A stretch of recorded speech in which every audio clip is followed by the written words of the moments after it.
Now, one of the things that happens at Supercomputing every year, obviously, is that they announce the top 500, and of course, all the supercomputing folks are eagerly awaiting, to find out where their position is, and all the vendors want to know how many systems did we place on the top 500. So, can you tell us a little bit about where Intel falls on the top 500, and how you feel Intel compares to last year's performance there? Sure.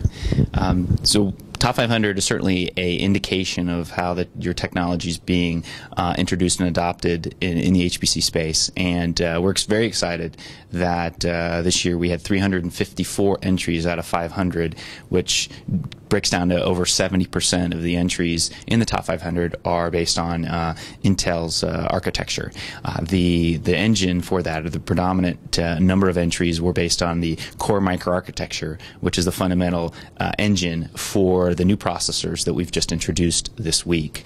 So that's an indication of the strength of Intel's architecture, and now we're very excited going forward with the new processors that we've announced and the impact that we hope to see and expect to see on the top 500 for the next release in June of 2008. And as we were talking about earlier, one of the concerns obviously is the power performance, but as I understand it, we're starting to see a little bit of an increase in terms of gigahertz for the processors. We're starting to see those creep up. Is that right? Yeah. So one of the exciting things about the 45 nanometer breakthrough technology that we talked about is the ability to improve performance. So example would be an 80-watt processor, which is in some respects the sweet spot for a two-socket server that yielded a frequency in the prior technology of 2.33 gigahertz, and now with the new 45 nanometer processor technology, we're getting up to 3 gigahertz with that same power level, in addition to increasing the cache from 8 megabytes on a quad-core processor to 12 megabytes. So again, 50% increase in the cache, a higher frequency. All of that means additional performance for the HPC deployments that our customers are going for. Okay.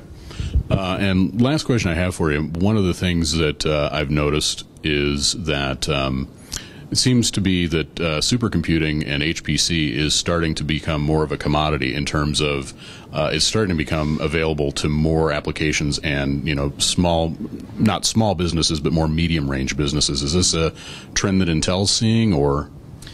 Yeah, absolutely, absolutely. So the top 500 is an indication of the top deployments.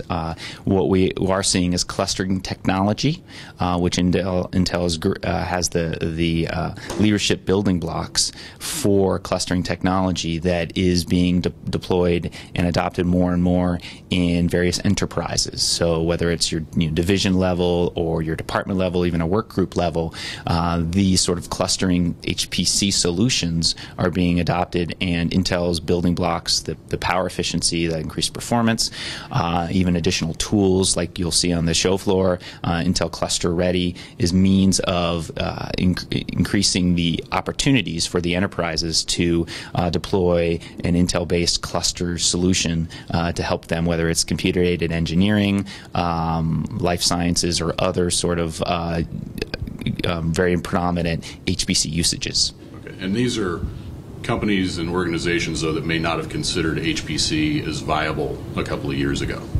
That's correct, and so that's where the exciting thing about HPC for Intel is not just our position on the top 500 or the strength of our building solutions, our processors, but also seeing the adoption. So more and more companies at the enterprise level have the capabilities to do the kind of robust analysis to bring products to market in a much more faster and much more robust manner.